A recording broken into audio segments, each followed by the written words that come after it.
Good evening to all. पीछे का revise कर रहे हो कि नहीं कर रहे? कर रहे हो? Good evening.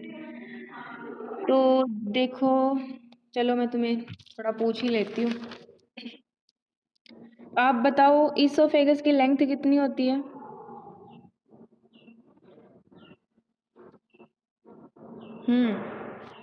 एंड हाँ, ओके, वेरी गुड। फिर उसके कॉन्स्ट्रिक्शन बता दो आप मुझे, रीमा। कॉन्स्ट्रिक्शन कहाँ कहाँ होते हैं उसके, ईसोफेगस के, और कितने होते हैं? पहली बात तो ये।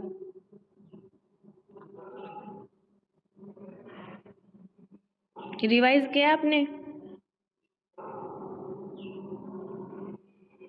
और कौन है? उदित शर्मा। आप बताओ।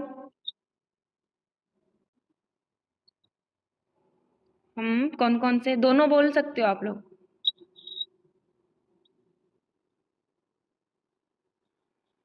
अच्छा अच्छा। रीमा, तुम्हें पता है? हम्म। अच्छा, कोई नहीं, रिवाइज करना तुम लोग, है ना। अभी देखो, अब मैं तुम्हें पढ़ाते जाऊंगी, फिर कोई फायदा नहीं होगा, तुम लोग पढ़ोगे नहीं तो, है ना। साथ साथ में, साथ साथ में ना, जितना हो जाता है अपना रिवाइज किया करो। ठीक है, ताकि एग्जाम के टाइम में लोड नहीं आए। ओके, फिर देखो अपन नेक्स्ट आज पढ़ते हैं, स्टार्ट करते हैं अपना। कल देखो अपन ने पढ़े थे 9 रीजन ऑफ द एब्डोमेन, है ना। ये अपनी बात हो चुकी थी यहाँ पे कि अपन ने 9 रीजन पढ़ लिए थे। Right hypochondrium, left hypochondrium, epigastrium, right lumbar, left lumbar और अम्बिलिकल, और राइट इलियक, हाइपोगेस्ट्रियम और लेफ्ट इलियक। ये अपनी बात यहाँ तक हो चुकी कि 9 रीजन ऑफ द एब्डोमेन की। देखिए, उसके बाद अपन नेक्स्ट आते हैं। देखो, दो ट्रांसवर्स प्लेन आते हैं अपनी बॉडी के अंदर, है ना। ट्रांसवर्सली प्रेजेंट होते हैं जो कि, और उनका नाम देखो कौन कौन सा। एक तो है अपना ट्रांसपाइलोरिक प्लेन, और दूसरा है इंटरट्यूबरकुलर प्लेन, है ना। तो अब देखो, ट्रांसपाइलोरिक प्लेन जो है वो, ट्रांसपाइलोरिक, ट्रांस का मतलब तो ट्रांसवर्स प्रेजेंट है, इसलिए ट्रांस बोल दिया। पाइलोरिक का मतलब क्या हुआ? जो स्टोमक का पाइलोरस पार्ट है, वहां से ही गुजरता है, इसलिए इसको क्या बोल दिया? Pyloric plane. ठीक है, तो ये क्या होगा? Transpyloric plane. अब देखो यहाँ पे, ये इसकी क्रॉस कहाँ से करता है? ये तो lower part of body of L1 vertebra, मतलब कि एल1 जो होती है अपनी फर्स्ट लंबर जो वर्टिब्रा है, उसके लोअर पार्ट से ये गुजरेगा, इसलिए इसको क्या बोल दिया? ट्रांसपाइलोरिक प्लेन। ठीक है, फिर देखो ये कहाँ, किस किस के बीच में होगा? Upper border of manubrium sterni and upper border of the pubic symphysis. मतलब ऊपर तो क्या है इसके? Upper border of manubrium sterni. अब देखो, मेन्यूब्रियम स्टर्नाई क्या होता है? मैंने आपको बताया हुआ है कि स्टर्नम के 3 पार्ट होते हैं, ठीक है, मेन्यूब्रियम, बॉडी और जिफर्ड प्रोसेस। तो उनमें से जो मेन्यूब्रियम स्टर्नाई जो ऊपर ऊपर का पार्ट है, वो स्टर्नम का, ठीक है। और कौन सा नीचे, कौन सा आ जाएगा? अपर border of the pubic symphysis. अब प्यूबिक सिम्फाइसिस किसी को पता है क्या होता है? बताओ, पता हो तो किसी को। बेसिक है एकदम, कब से ही पढ़ते आ रहे हैं अपन, 10th से पढ़ते आ रहे हैं, pubic symphysis, pubic symphysis. Anyone?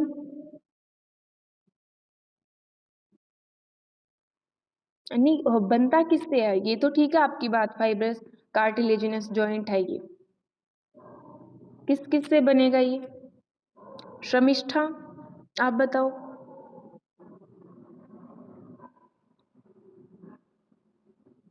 नहीं बता? ओके, अच्छा, कोई नहीं। देखो, मतलब जो अपना प्यूबिक सिम्फाइसिस है, अब देखो प्यूबिक का मतलब क्या हुआ यहाँ पे? वर्ड को समझो, हर एक एनाटॉमी के अंदर हो, चाहे कहीं पे भी हो, अपनी पूरी स्टडी के अंदर अगर अपन वर्ड को पकड़ लिया ना अपन ने, तो अपन को सब कुछ आ गया, ये मान लो आप। तो अब देखो यहाँ पे, जैसे प्यूबिक सिम्फाइसिस है, इसके अंदर प्यूबिक है, प्यूबिक का मतलब क्या हुआ? प्यूबिस बोन से, ठीक है, प्यूबिस बोन से, तो यहाँ पे ये प्यूबिक हो गया, ठीक है। उसके बाद में सिम्फाइसिस का मतलब क्या होता है? ज्वाइंट, ठीक है, सिम्फाइसिस ज्वाइंट है ना। और वो भी कैसा? फाइब्रो कार्टिलेजिनस ज्वाइंट, यानी कि अपनी दो, जो दो प्यूबिस बोन होती हैं, वो आप आपस में जुड़ करके एक क्या बना लेती है? फाइब्रो कार्टिलेजिनस डिस्क या फिर ज्वाइंट बना लेती हैं, उसको क्या बोलते हैं अपन? Pubic symphysis. ठीक है, सिम्फाइसिस मतलब जुड़ना किसी चीजों का, तो यहाँ पे प्यूबिक बोन जुड़ रही है, ठीक है। फिर देखो नेक्स्ट अपना बताते हैं अपन प्लेन कौन सा, इंटर ट्यूबरकुलर प्लेन। अब देखो ये इंटर ट्यूबरकुलर प्लेन जो है वो कहाँ से गुजरेगा, upper part of the L5 vertebra, यानी जो L5 वर्टिब्रा है उसके अपर पार्ट से गुजरेगा, है ना।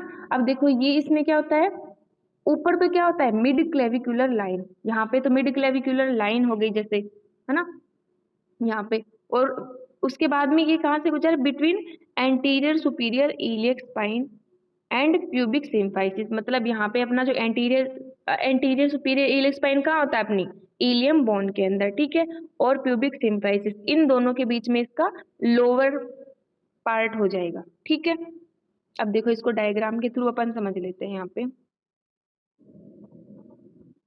देखो जैसे ये है अपनी बॉडी की मिड लाइन है, ये अपन को सबको पता है ना। और 9 रीजन ऑफ द एब्डोमेन अपन ने किए कि A B C D E F और GHI, ये कौन कौन से, राइट हाइपोकॉन्ड्रियम, है ना, एपिगेस्ट्रियम, और लेफ्ट हाइपोकॉन्ड्रियम, इसी तरीके से लंबर वाले आ जाएंगे, और उसके बाद में अम्बलाइकल, है ना, और उसके बाद में नीचे अपना हाइपोगेस्ट्रियम और इलियक वाले जो रीजन है, ठीक है। और अब देखो यहाँ पे जो दो हैं, एक तो ऊपर कौन सा है ट्रांस पाइलोरी प्लेन जो कि L1 वर्टिब्रा के लोअर बॉर्डर से, ठीक है, और ट्रांस ट्यूबरकुलर जो है वो L5 वर्टिब्रा के अपर बॉर्डर से। तो यहाँ पे ये अपन ने दो प्लेन बता दिए, ठीक है। फिर देखो नेक्स्ट अपन बात करते हैं स्टोमक की, स्टोमक पे चलते हैं अपन यहाँ पे। देखो स्टोमक क्या होता है, the stomach is a muscular bag forming the widest and most distensible part of the digestive tube. मतलब क्या कि स्टोमक क्या है, एक मस्कुलर बैग है, मसल से बना हुआ क्या है, बैग लाइक स्ट्रक्चर है, और वो क्या होता है वाइडेस्ट चौड़ा होता है, और मोस्ट डिस्टेंसेबल मतलब एक तरीके से उसके अंदर लचक प्रेजेंट होती है ना, लचक जैसे मतलब लचीला होता है वो, है ना, ठीक है।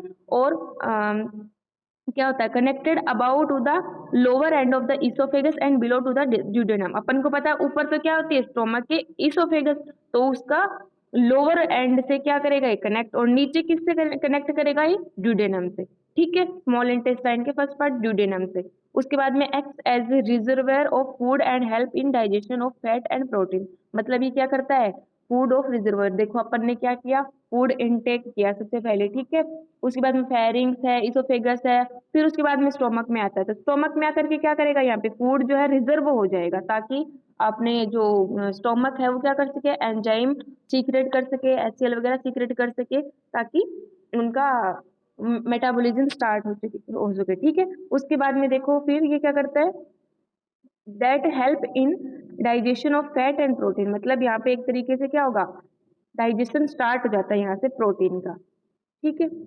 उसके बाद देखो नेक्स्ट अपन बात करते हैं इसकी सिचुएशन की। तो ये कहाँ पे सिचुएटेड होता है, lies obliquely in the upper and left part of the abdomen. मतलब देखो यहाँ पे अपन ने अभी अभी देखा था कि, एक सेकंड उस डायग्राम से ही बता देती हूँ।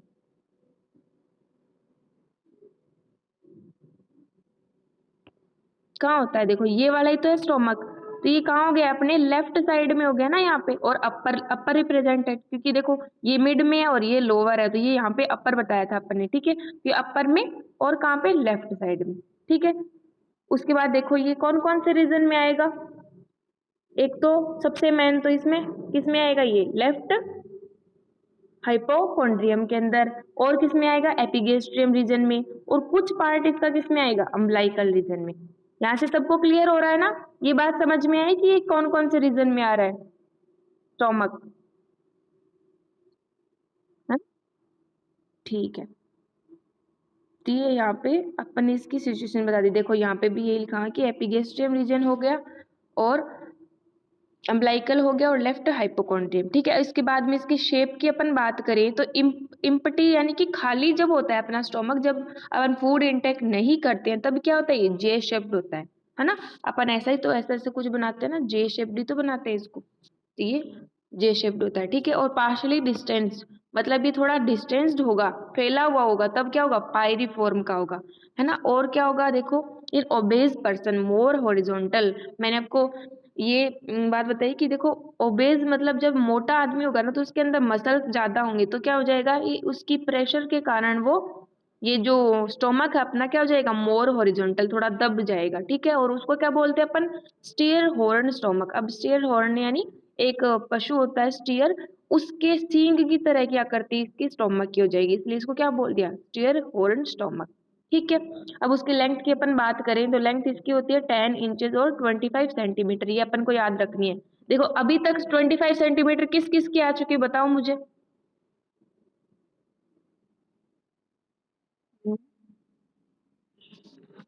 इसोफेगस और स्टोमक की आ चुकी है। ठीक है, और आगे भी अब 25 सेंटीमीटर है ना, तीन चार अपने चार ऑर्गन की होती हैं, तो ये आपको याद रखनी है ना। फिर उसके बाद देखो इसकी कैपेसिटी कितनी होती है, कैपेसिटी मतलब यहाँ पे फूड रिजर्व है या फिर फ्लूइड जो है वो कितना रिजर्व हो सकता है। तो देखो एट बर्थ यानी बर्थ के टाइम कितनी होती है 30 ml, क्योंकि बच्चे में तो अपन को पता है क्या होगा, कम ही होगी ना उसकी कैपेसिटी। उसके बाद में जब जैसे जैसे वो थोड़ा बड़ा होता जाएगा तो उसकी कैपेसिटी बढ़ती जाएगी, तो प्यूबर्टी के टाइम 1 लीटर हो जाती है। फिर उसके बाद में एडल्ट में आते आते कितनी हो जाती है, 1.5 से 2 लीटर। अब देखो कुछ भी नहीं बताया हुआ तो अपन को क्या बताना है, एडल्ट का ही बताना, तो यहाँ पे 1.5 से 2 लीटर अपन को बतानी है। कुछ भी अगर अपन को मेंशन नहीं किया है अगले ने और नॉर्मली कैपेसिटी पूछे तो 1.5 से 2 लीटर। ठीक है, उसके बाद देखो इसकी एक्सटर्नल फीचर की अपन बात करें, एक्सटर्नल फीचर का मतलब अपन बाहर से क्या क्या चीजें अपन को दिखती है, बाहर से उसके क्या क्या कैरेक्टर्स दिखते हैं उनकी बात अपन यहाँ पे करेंगे। तो इसमें क्या क्या होती है, 2 ओरिफिश प्रेजेंट होती है। ठीक है, ओरिफिश मतलब ऐसे गेट लाइक स्ट्रक्चर, मान लो कोई भी जैसे अपना घर का गेट होता है ना, तो वहां से वैसे ही स्ट्रक्चर है, पोर लाइक स्ट्रक्चर है यहाँ पे, तो ये होगी ओरिफिश। तो यहाँ पे देखो कार्डियक ओरिफिश, सबसे पहले दो, मतलब यहाँ पे 2 ओरिफिश आती है, कौन कौन से, एक तो कार्डियक और एक पाइलोरिक, है ना। तो सबसे ऊपर कौन सी होती है, cardiac orifice. It is joined by the lower end of the oesophagus, मतलब देखो ये कहाँ कहाँ से कनेक्ट करती है, ये जो अपना इसोफेगस आ रही है ऊपर से, ठीक है, और उसका लोअर एंड है, वहां से ये ज्वाइन करती है। ठीक है, it lies behind the left seventh costal cartilage, मतलब किसके पीछे होती है, लेफ्ट सेवंथ कोस्टल कार्टिलेज। अब लेफ्ट क्यों बोला, क्योंकि स्टोमक अपना कहाँ होता है, लेफ्ट साइड में, इसलिए लेफ्ट सेवंथ कोस्टल कार्टिलेज यहाँ पे आ गई। ठीक है, उसके बाद में देखो पाइलोरिक ओरिफिस जो है सेकेंड है, ओपन इनटू द ड्यूडेनम, ये कहाँ खुलेगी, ड्यूडेनम के अंदर खुलेगी, क्योंकि अपन को पता है कि स्टोमक का जो लास्ट पार्ट होता है वो क्या होता है, पाइलोरस, है ना। स्टार्टिंग वाला कौन सा, तो कार्डिक, और बीच में बॉडी होती है। तो यहाँ पे कार्डिक ओरिफिस की तो सबसे पहले अपन ने यहाँ पे बात कर ली। तो इसके बाद में पाइलोरस वाला जो पार्ट होता है वहां पे क्या होती है, ओरिफिस, और ये कहाँ पे खुलेगी, ड्यूडेनम में, क्योंकि उसके बाद क्या थी, स्मॉल इंटेस्टाइन, तो यहाँ पे ड्यूडेनम में ये खुल जाएगी। ठीक है, in empty stomach and supine position,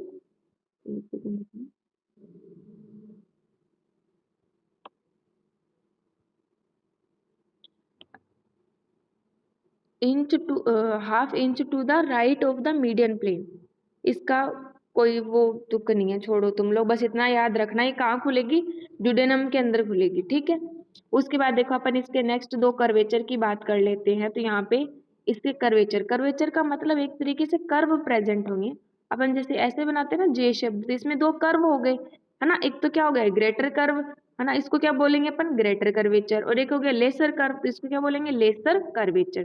ठीक है, फिर देखो लेसर कर्वेचर इज कॉनकेव, तो अपन को पता है ये क्या हो गया, कॉनकेव ही तो होता है। ठीक है, forms the right border of the stomach, stomach का क्या बनाता है ये, राइट बॉर्डर। क्यों, क्योंकि देखो अपन को पता है यहाँ पे मिड लाइन आती है अपनी बॉडी की, और यहाँ पे ये लेफ्ट वाला रीजन और इधर राइट वाला है, तो इसमें देखो ये राइट राइट बॉर्डर ही तो बनाया ना, क्योंकि इधर चल रहे हैं अपन तो, और ये कौन सा बनाएगा, ये लेफ्ट वाली साइड हो जाती है, लेफ्ट बॉर्डर बना लेगा।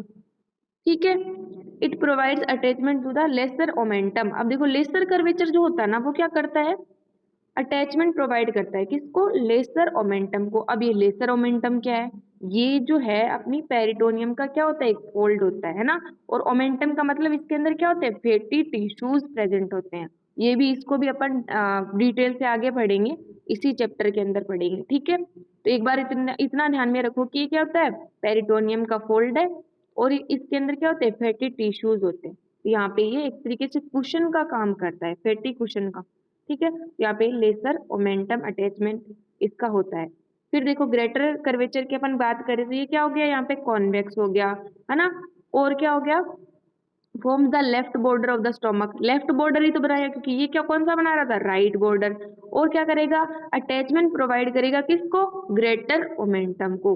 कि ग्रेटर कर्वेचर है, इसलिए ग्रेटर मोमेंटम को ये क्या करेगा, अटैचमेंट प्रोवाइड करेगा। ठीक है, उसके बाद में देखो यहाँ पे क्या आते हैं, दो एक लिगामेंट आते हैं, गैस्ट्रोस्प्लेनिक लिगामेंट और गैस्ट्रोफ्रेनिक लिगामेंट, वो भी इसी से अटैच होते हैं, किससे, ग्रेटर कर्वेचर से। अब गैस्ट्रोस्प्लेनिक और गैस्ट्रोफ्रेनिक लिगामेंट है क्या, तो देखो गैस्ट्रो मतलब, मैंने क्या बोला आपको, अपन को टर्म पकड़नी है, टर्मिनोलॉजी पकड़नी है। तो देखो यहाँ पे गैस्ट्रो का मतलब क्या हो गया, स्टोमक, और स्प्लेनिक मतलब ये किससे जुड़ रहा है, स्प्लीन से। तो स्टोमक को जो स्प्लीन से जोड़ने का काम कर रहा है वो क्या हो गया, गैस्ट्रोस्प्लेनिक लिगामेंट। ठीक है, फिर देखो गैस्ट्रो और फ्रेनिक, दूसरा लिगामेंट है गैस्ट्रोफ्रेनिक, इसमें भी गैस्ट्रो मतलब स्टोमक हो गया, फ्रेनिक मतलब डायाफ्राम हो गया। तो डायाफ्राम को जो स्टोमक से जोड़ता है उसको क्या बोलते हैं अपन, गैस्ट्रोफ्रेनिक लिगामेंट। ये दोनों लिगामेंट कहाँ पे अटैच होते हैं, ग्रेटर कर्वेचर पे। सबको समझ में आया यहाँ तक? हाँ।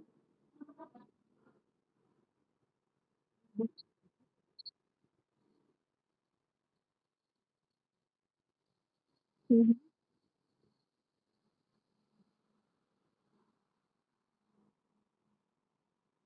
हम्म।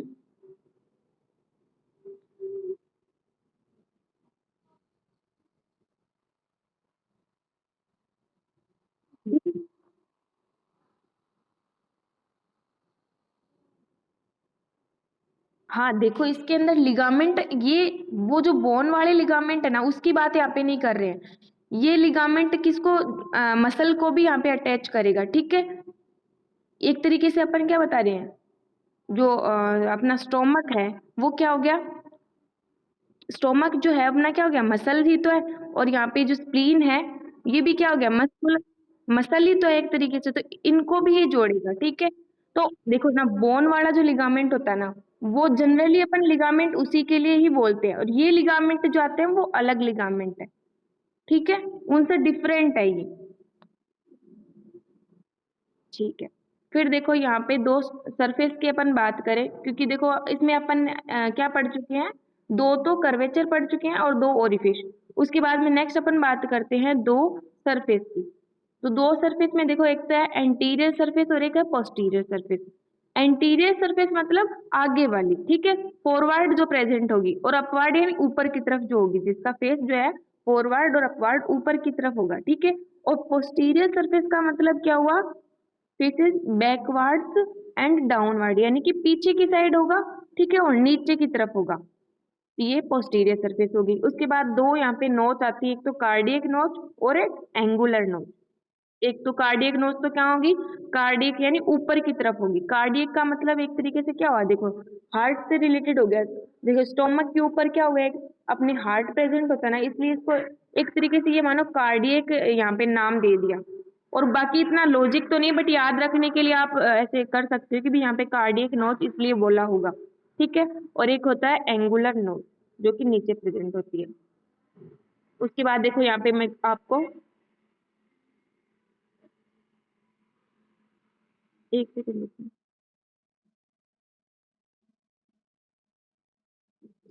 यहाँ पे देखो अपन बात करते हैं डायग्राम की, तो यहाँ पे ग्रेटर कर्वेचर कौन सा होगा, ये वाला। ठीक है, फिर उसके बाद में लेसर कर्वेचर क्या होगा, ये वाला, क्योंकि छोटे वाला ही तो अपन लेसर कर्वेचर बता रहे हैं, और वो अपन ने क्या बताया था कि क्या होता है, कॉनकेव। ठीक है, और ग्रेटर कर्वेचर क्या होता है, कॉन्वेक्स, है ना। और ग्रेटर कर्वेचर पे किसका अटैचमेंट होता है, ग्रेटर मोमेंटम का, और लेसर पे किसका होता है, लेसर मोमेंटम का। अब देखो इसके पार्ट्स की अपन बात करें तो यहाँ पे पार्ट्स इसके, वैसे तो देखो ना पुरानी जो अपनी एनसीईआरटी चलती थी उसके अंदर तो पहले तो चार पार्ट आते थे, लेकिन अभी जो है ना इन्होंने तीन पार्ट इसके कर दिए यहाँ पे। तो फंडस वाला पार्ट हो गया, फिर बॉडी है, फिर पाइलोरस है, ऐसे अपन पार्ट करते, पहले यहाँ पे कार्डिक पार्ट और बताते थे एक्स्ट्रा।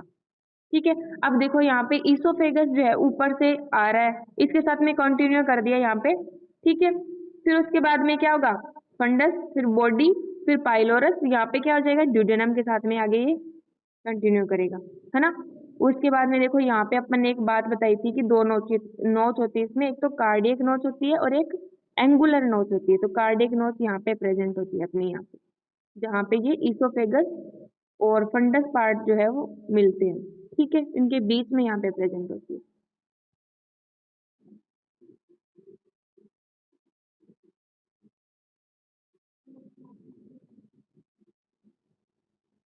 यहाँ तक किसी को कोई भी डाउट और पूछो,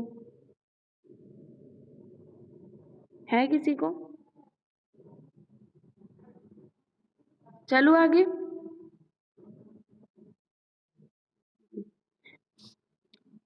अब देखो नेक्स्ट अपन बात करते हैं sub division of the stomach, यानी कि अपन स्टोमक को जो है वो कितने डिवीजन के अंदर एक तरीके से अपन बांट सकते हैं। तो यहाँ पे एक तो आता है कार्डियक पार्ट आता है, एक पाइलोरिक। मेनली इसके दो पार्ट कर दिए, ऊपर वाले को बोल दिया कार्डियक और नीचे वाले को बोल दिया पाइलोरिक। ठीक है, अब देखो लार्ज जो कार्डियक पार्ट जो होता है ना वो क्या होता है, लार्ज होता है, किसकी बजाय, पाइलोरिक की बजाय। ठीक है, अब कार्डिक पार्ट को अपन दो पार्ट सब डिवाइडेड करते हैं आगे जाकर भी, किस किस में, एक तो फंडस के अंदर और एक बॉडी के अंदर। ठीक है, तब देखो स्मॉलर, ये दो अपन ने कार्डिक पार्ट के कर दिए, उसके बाद में स्मॉलर पाइलोरिक पार्ट की अपन बात करें तो इसको भी अपन दो पार्ट के अंदर सब डिवाइड करते हैं, किस किस में, एक तो पाइलोरिक एंट्रम और एक पाइलोरिक कैनाल। ठीक है, उसके बाद देखो सबसे पहले अपन बात करें फंडस की, तो it is the upper convex dome shape part situated above a horizontal line drawn at the level of the cardiac orifice। मतलब क्या होता है, देखो ये ऊपर की तरफ कॉन्वेक्सली प्रेजेंट होता है ना, और डोम शेप प्रेजेंट होगा। ठीक है, फंडस वाला जो पार्ट है वो क्या होगा, डोम शेप होगा। अभी अभी अपन ने यहाँ पे डायग्राम के अंदर देखा है, देखो फंडस जो है डोम शेप में ही तो था यहाँ पे ये। ठीक है, और कार्डियक जो ओरिफिस है उसके पास में ही तो प्रेजेंट होता है, तो यही बात यहाँ पे बोल रहे हैं। फिर देखो उसके बाद अपन बात करें बॉडी की, तो lies between the fundus and the pyloric antrum. Body कहाँ पे प्रेजेंट होगी, ऊपर तो क्या जाएगा फंडस और नीचे क्या जाएगा पाइलोरिक एंट्रम, इन दोनों के बीच में क्या होगी, बॉडी प्रेजेंट होगी। ठीक है, उसके बाद देखो पाइलोरिक एंट्रम की बात करें तो ये कितना, इसकी पहले लेंथ बता दी कितनी होती है, 7.5 सेंटीमीटर ये लॉन्ग होता है पाइलोरिक एंट्रम वाला पार्ट जो है। फिर एक्सटेंड फ्रॉम द एंगुलर नोच, एंगुलर नोच से ये एक्सटेंड करता है नीचे की तरफ। अपन ने एक नोच बताई थी, दो नोच पढ़ी थी, एक तो ऊपर कार्डिक नोच और एक एंगुलर नोच। तो एंगुलर नोच से ये एक्सटेंड करता है। उसके बाद देखो it it has a thick muscular wall called the pyloric sphincter. मतलब क्या होता है, देखो यहाँ पे एक स्फिंक्टर प्रेजेंट होते हैं। स्फिंक्टर का मतलब जो कि अवरोध उत्पन्न करेगी, है ना, उसको क्या बोलेंगे अपन, स्फिंक्टर, जो कि आगे एक तरीके से मान लो बैरियर का काम कर रही है, बैरिकेड्स का काम कर रही है। ठीक है, और वो क्या होती है, थिक मस्कुलर वॉल ही होती है, उसको क्या क्या बोला है, पाइलोरिक स्फिंक्टर। फिर उसके बाद में देखो नीचे अपन लास्ट पार्ट की बात करें तो वो क्या आता है, पाइलोरिक कैनाल। पाइलोरिक कैनाल की लेंथ कितनी होती है, 2.5 सेंटीमीटर, है ना। उसके बाद में देखो the cavity of stomach is called pyloric canal. मतलब कि जो कैनाल का मतलब क्या हुआ, कैविटी तो होता है ऑफ कोर्स, तो इसलिए क्या बोल दिया इन्होंने, cavity of the stomach. It is narrow and tubular. अब देखो कैनाल क्या होती है, संकड़ी होती है ना, थोड़ी नैरो होती है, और क्या होती है, ट्यूब, ट्यूब की जैसी स्ट्रक्चर होती है, इसलिए इसको क्या बोल दिया, ट्यूबुलर। यहाँ तक सबको समझ में आ गया ना। देखो सिंपल सिंपल चीजें, इसलिए मैं इनको थोड़ा फास्टली पढ़ा रही हूँ, ज्यादा जोर नहीं दे रही मैं इन सब चीजों पे, क्योंकि सबको समझ में अपनी समझी हुई होती है, वही सब चीजें, ज्यादा अलग कोई मैटर नहीं है। तो सबको समझ में आ रहा है ना यहाँ तक।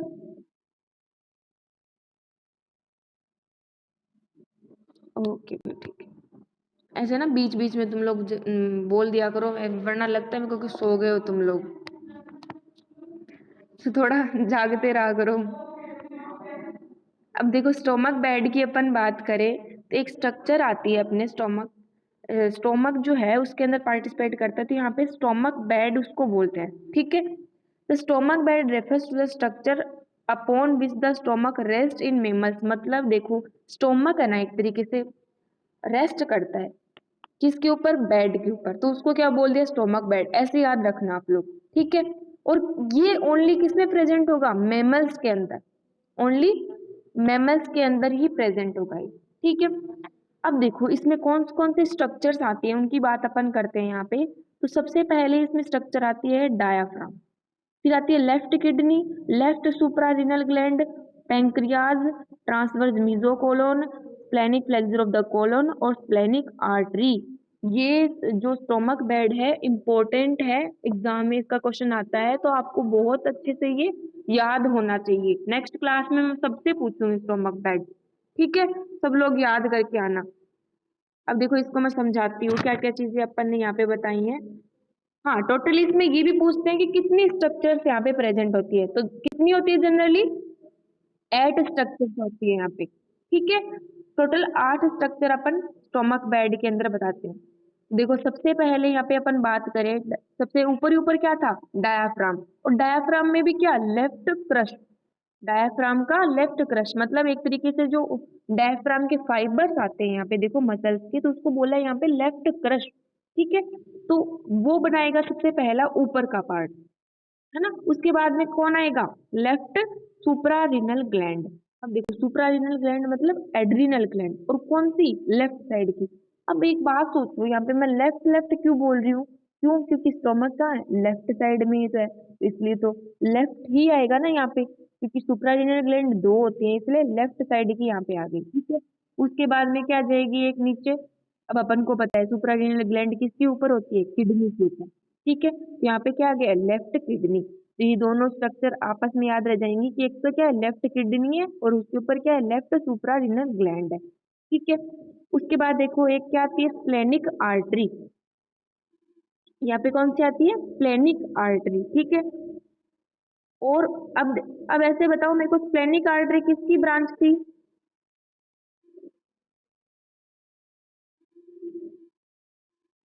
बताओ।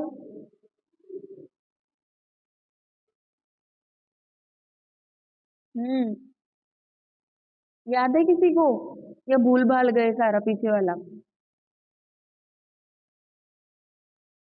ऐसे मत करो, पढ़ना चालू कर दो, एग्जाम्स आ रहे हैं, ज्यादा दूर नहीं है एग्जाम। सीलिंग ट्रंक में पढ़ी है ना अपन ने, प्लेनिक आर्टरी, इतनी जल्दी कैसे भूल गए, याद आया। हाँ या ना तो बोलो यार। हाँ ऐसे बोला करो तो तुम लोग, याद नहीं है कोई दिक्कत नहीं है, मैं डांट नहीं रही हूँ तुम्हें, ऐसे लग रहा होगा बाकी मैं डांट नहीं रही हूँ, बट देखो मैं तो तुम्हारी भलाई के लिए बोल रही हूँ, क्योंकि अपन अभी से याद कर लेंगे ना तो आगे जाकर के बर्डन नहीं पड़ेगा, ठीक है। तो बस यही बात है, और करना तो है ही याद, आज करो चाहे कल करो, करना तो पड़ेगा याद। इससे अच्छा तो यही है ना कि अभी याद कर लो, ताकि आगे जा करके एग्जाम टाइम में डिप्रेशन में न जाओ, ठीक है। तो ये याद,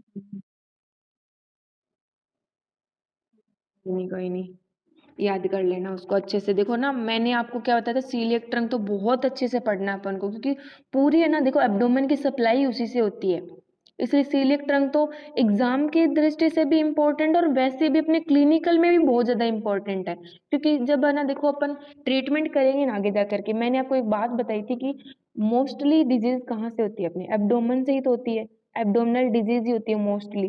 तो उनका ट्रीटमेंट करने के लिए अपन को क्या करना पड़ेगा, स्टडी करनी पड़ेगी ना पहले तो अगर अपन को हर एक चीज क्लियर है ना, टिप्स पे है, तो अपन को कोई नहीं रोक सकता आगे जाने के लिए, और बेस्ट से बेस्ट ट्रीटमेंट अपन सीखेंगे हर चीज के अंदर, है ना। इसलिए मैं आपको बोल रही हूँ बार बार में, ये सब चीजें जो मैंने इम्पोर्टेंट बताई हैं, और जो मतलब अभी तक अपना जो कोर्स हो चुका है ना उनको रिवाइज करो, तुम लोग रिवाइज करने से ही याद होंगे, ठीक है। फिर देखो अपन कहाँ थे, स्प्लेनिक आर्टरी पे, ठीक है। तो फोर्थ अपना जो है स्प्लेनिक आर्टरी यहाँ पे, जो कि सीलियक ट्रंक की ब्रांच थी, ठीक है। उसके बाद क्या आती है, स्प्लीन आती है। अब देखो ये ना एक इसमें थोड़ा बीच में एक है ना, मतलब देखो स्प्लीन को ना कभी कभी काउंट कर भी लेते हैं, कभी कभी नहीं भी करते हैं, तो इसको इसीलिए यहाँ पे क्या लिखा है, सम टाइम्स लिखा है। तो स्प्लीन को कभी कभी काउंट कर भी लेते हैं और कभी कभी काउंट नहीं भी करते हैं, तो ये बात ये आप ध्यान में रखना, ऐसे नहीं कि बॉस ने तो बताया था कि हाँ मतलब इसमें तो 8 स्ट्रक्चर्स होती है तो इसमें 7 ही कैसे दे रखी है, तो अगर 7 दे रखी होंगी ना तो उसमें स्प्लीन नहीं मिलेगी आपको, और अगर 8 दी है तो इसका मतलब स्प्लीन जो है वो काउंट करिए अगले में, ठीक है। उसके बाद देखो नेक्स्ट अपना आता है एक पेंक्रियाज, ठीक है। तो यहाँ पे क्या हो गया, ये पेंक्रियाज, यहाँ पे ही तो होता है पेंक्रियाज, इससे जुड़ा हुआ रहता है स्प्लीन से, ठीक है। उसके बाद में क्या हो गया, ट्रांसवर्स मीजोकोलोन, अपनी मीजोकोलोन का पार्ट आता है ट्रांसवर्स मीजोकोलोन, जो कि इनके बीच में प्रेजेंट होगा, ठीक है। उसके बाद देखो नेक्स्ट जो लास्ट जो पार्ट आता है वो क्या था, splenic flexure of the colon. Colon जो है उसका स्प्लेनिक फ्लेक्सर यहाँ पे आ गया, फोल्ड फ्लेक्सर का मतलब स्प्लेनिक जो फोल्ड है वो यहाँ पे आ गया। तो ये टोटल 8 स्ट्रक्चर्स जो है मिलकर के स्टोमक बेड का फॉर्मेशन करती हैं, जो कि जिस पर क्या होता है, स्टोमक जो है वो रेस्ट करता है, ठीक है। ये बहुत अच्छे से आपको पढ़ना है स्टोमक बेड। उसके बाद देखो अपन बात करते हैं एंटीरियर ऑफ स्टोमक, मतलब कि जो स्टोमक के अंदर कौन कौन से टिश्यू प्रेजेंट होते हैं अंदर की साइड, उसकी अपन बात कर रहे हैं यहाँ पे। तो 4 होते हैं, ये अपन 12th में भी पढ़ के आते हैं। सिरोसा सबसे आउटर लेयर होती है, फिर मस्कुलरिस लेयर होती है मसल्स वाली, फिर सब म्यूकोसा होता है, फिर म्यूकोसा आता है, ठीक है। तो ये यहाँ पे अपन इतना ही देखेंगे, इसके नाम ही देखेंगे, क्योंकि अपने इसके अंदर क्वेश्चन तो आता नहीं, एग्जाम में इसका क्वेश्चन नहीं आता है ना। और बाकी आप लोग फिजियोलॉजी में इसको डिटेल से पढ़ोगे, इसके कौन कौन से सिक्रेशन होते हैं, एचसीएल कहाँ से निकलता है, फिर अपनी कौन कौन सी इसके अंदर सेल्स आती हैं, चीफ सेल हैं और हैं, ठीक है। वो आप सारा का सारा फिजियोलॉजी में पढ़ लोगे। फिर उसके देखो उसके बाद अपन बात करते हैं यहाँ पे ब्लड सप्लाई की। तो ब्लड सप्लाई कौन कौन सी होती है, left gastric artery, right gastric artery, और 5 to 7 short gastric artery, left gastroepiploic artery और राइट गैस्ट्रो एपिफ्लोइक आर्टरी। अब मुझे ये बताओ ये किस किस की ब्रांचेस हैं, किसकी ब्रांचेस हैं बताओ ये।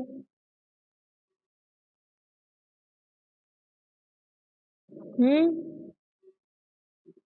ये सारी ब्रांचेस जो है ना अपन आर्टरी की पढ़ चुके हैं, बताओ कहाँ पढ़ी थी अपन ने।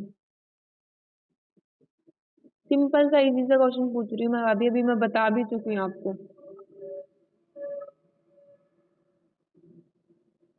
अरे सीलिक ट्रंक की तो है, इतना क्या सोच रहे हो इसमें। सीलिक ट्रंक में पढ़ी है ना अपन ने, लेफ्ट गैस्ट्रिक तो इसकी मेन ब्रांच पढ़ी थी अपन ने, है ना, याद आ गया सबको। हम्म, ठीक है। उसके बाद में देखो इसकी वीनस ड्रेनेज की अपन बात करें तो यहाँ पे क्या आती है, पोर्टल वेन, ठीक है। पोर्टल वेन के अंदर इसका वीनस ड्रेनेज होता है। फिर उसके बाद में नर्व सप्लाई इसको करेगी सिम्फेथेटिक और पैरासिम्फेथेटिक। सिम्फेथेटिक में कौन कौन सी, T6 से लेकर के T10 जो नर्व है वो, ठीक है। और पैरासिम्फेथेटिक में कौन सी करेगी, वेगस नर्व ही आती है। अब देखो मैं आपको एक बात बताना चाहूंगी यहाँ पे, जितना भी अपन है ना एब्डोमेन, जैसे एब्डोमेन के पार्ट्स पढ़ेंगे ना, एब्डोमेन के अंदर जितने भी ऑर्गन आएंगे है ना पूरे, और जीआईटी पूरा ही मानो आप लोग, तो उसके अंदर क्या आएगी, ऑटोनोमस नर्वस सिस्टम ही आएगा पूरे के अंदर, सिम्फेथेटिक और पैरासिम्फेथेटिक। तो आपको इतना सोचने की जरूरत नहीं है, अगर आपको नहीं भी याद है ना तो आप टेक के आना, जैसे एग्जाम के अंदर अपन को ना याद नहीं आ रहा तो इसमें लिख दो सिम्फेथेटिक नर्व सप्लाई, और पैरासिम्फेथेटिक में हमेशा वेगस ही करती है, तो हमेशा वेगस ही लिख के आना है, ठीक है। तो वहां पे इतना कंफ्यूज नहीं होना, तो ये आपके लिए प्लस पॉइंट है, आप ये याद रखना कि हर एक एब्डोमेन के ऑर्गन को यही दोनों सप्लाई करती है, और पैरासिम्पेथेटिक में मोस्टली वेगस ही आती है, ठीक है। उसके बाद देखो नेक्स्ट अपन बात करें, ये तो अपना मॉडर्न के अकॉर्डिंग हो गया। फिर अपन आयुर्वेद के अकॉर्डिंग देखें तो आमाशय क्या होता है, आमा नाम अन्नना नाम आशय इति आमाशय, मतलब क्या, आम, आमा नाम मतलब आम का, ठीक है, और अन्नना नाम मतलब अन्न का, और आशय यानी कि कच्चे अन्न का जो आशय है, कच्चे अन्न का जो एक तरीके से जहाँ पे इकट्ठा हो रहा है कच्चा अन्न आकर के, उसको क्या बोल रहा है इन्होंने, आमाशय, है ना। कच्चा अन्न मतलब देखो जैसे ही अपन ने फूड इनटेक किया तो वो क्या आएगा, इसोफेगस के थ्रू यहाँ पे आ जाएगा, तो एक तरीके से कच्चा ही तो है उसका, अभी स्टार्ट थोड़ी ना हो चुका है डाइजेशन, तो इसलिए इसको क्या बोल दिया, आमाशय बोल रहा है, ठीक है। फिर देखो दूसरी इसके बताया कि नाभि स्तनांतरे आमाशय, मतलब नाभि और स्तन के बीच में क्या होता है, आमाशय का स्थान होता है, नाभि और स्तन के बीच में, ठीक है। तो अब अम्लाई, नाभि का मतलब अम्लाइकल रीजन, और स्तन यानी ब्रेस्ट वाला रीजन, तो इन दोनों के बीच में ही तो बताया अपन ने आमाशय, ठीक है। और नाभि और हृदय के बीच में भी आमाशय का स्थान माना, बात एक ही है, हृदय के बीच में बता दो या फिर स्तन के बीच में बता दो। तो ये यहाँ पे अपना, तो एक सेकेंड में, तो फिर हाँ देखो एक आता है लास्ट इसका क्लिनिकल, अपन यहाँ पे पढ़ते हैं तो गैस्ट्रिक ट्राइंगल एक इसका क्लिनिकल आता है, वो बताती हूँ आपको, देखो गैस्ट्रिक ट्राइंगल मतलब एक अपना ट्राइंगल बनता है, ठीक है, गैस्ट्रिक रीजन के अंदर। किन किन से? देखो ट्राइंगल का मतलब अपन को पता है 3 होंगे इसके अंदर, 3 बॉर्डर होंगे। कौन कौन से? एक तो देखो, एक तो कौन बनाती है? Left costal margin. देखो ना, अपने 2 कोस्टल मार्जिन होती है, एक तो होती है राइट कोस्टल मार्जिन और एक होती है लेफ्ट कोस्टल मार्जिन। तो इसका जो लेफ्ट बॉर्डर होगा वो तो कौन बनाएगी? Left costal margin. और इधर राइट साइड में कौन बना लेगी? Lower border of the liver, ठीक है, lower border of the liver. और नीचे क्या आएगी इसके? Transverse mesocolon. तो ये बन गया एक ट्राइंगल, क्योंकि इधर से क्या आ रही है? लेफ्ट कोस्टल मार्जिन, इधर से आ गया left lower border of the liver. अब देखो लीवर क्यों आया? क्योंकि देखो इसके ऊपर लीवर ही तो पड़ रहे हैं ना अपन, यहाँ पे ये क्या है? लीवर ही तो है, तो इसका लोअर या फिर इंफीरियर बॉर्डर अपन बोल सकते हैं, ये वाला, ठीक है। ये इसका एक बॉर्डर का निर्माण कर लेगा। उसके बाद में नीचे क्या जाएगी इसकी? ट्रांसवर्स मीजोकोलोन। ये ऐसे मिल करके एक ट्राइंगल का फॉर्मेशन करते हैं, जिसको अपन क्या बोलते हैं? Gastric triangle. उसके बाद देखो इसके क्लिनिकल की अपन बात करें तो क्या होता है? देखो जब इसोफेगस है ना कंप्लीटली ऑब्स्ट्रक्टेड हो जाती है, मतलब उसके अंदर क्या जाता है? ऑब्स्ट्रक्शन, काम नहीं करती है, वो रुक जाती है, तो उसके अंदर अपन क्या करना पड़ेगा? अब फूड आगे नहीं जाएगा ना, इसोफेगस अगर रुक गई तो फूड कहाँ से आगे जाएगा? स्टोमक में जाने के लिए उसको पासवे तो चाहिए ना। तो इसलिए अपन क्या करते हैं वहां पे? मतलब गैस्ट्रोक्टोमी करते हैं, यानी कि उसको एक तरीके से गैस्ट्रिक जो अपना रीजन है उसको क्या करते हैं अपन? सर्जरी के थ्रू चेक करते हैं कि कहाँ पे ऑब्स्ट्रक्शन हुआ है, ठीक है। तो यहाँ पे गैस्ट्रोक्टोमी करने के लिए कहाँ पे अपन को परफोरेशन करना पड़ेगा? तो इस एंगल पे होता है ये गैस्ट्रिक ट्राइंगल पे, जो अभी अभी अपन ने पढ़ा है। तो गैस्ट्रिक ट्राइंगल के थ्रू अपन क्या करते हैं? यहाँ पे गैस्ट्रोक्टोमी करते हैं टू फीड द पेशेंट, क्योंकि यहाँ पे देखो इसोफेगस जो है वो ऑब्स्ट्रक्टेड हो चुकी है। यहाँ पे फीड, पेशेंट को फीड करने के लिए और चेक करने के लिए कहाँ पे ऑब्स्ट्रक्शन हुआ है। तो ये इसका क्या हो गया? गैस्ट्रिक ट्राइंगल का क्लिनिकल हो गया। सबको समझ में आया यहाँ तक? इसमें किसी को कोई दिक्कत? ठीक है, तो ये आज अपना यहाँ पे स्टोमक जो है वो कंप्लीट हो चुका है। कल नेक्स्ट अपन टॉपिक करेंगे स्मॉल इंटेस्टाइन। सारे ये जो डाइजेस्टिव सिस्टम है ये पूरा ही इम्पोर्टेंट है एग्जाम के प्रिपरेशन के तरीके से भी, और आगे भी आपके पीजी के लिए और आगे भी, ठीक है। और कोई डाउट है तो और बताओ।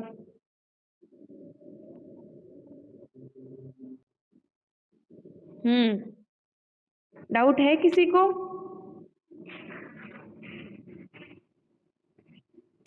चलो ठीक है, फिर अपन नेक्स्ट क्लास कल करते हैं। Okay bye.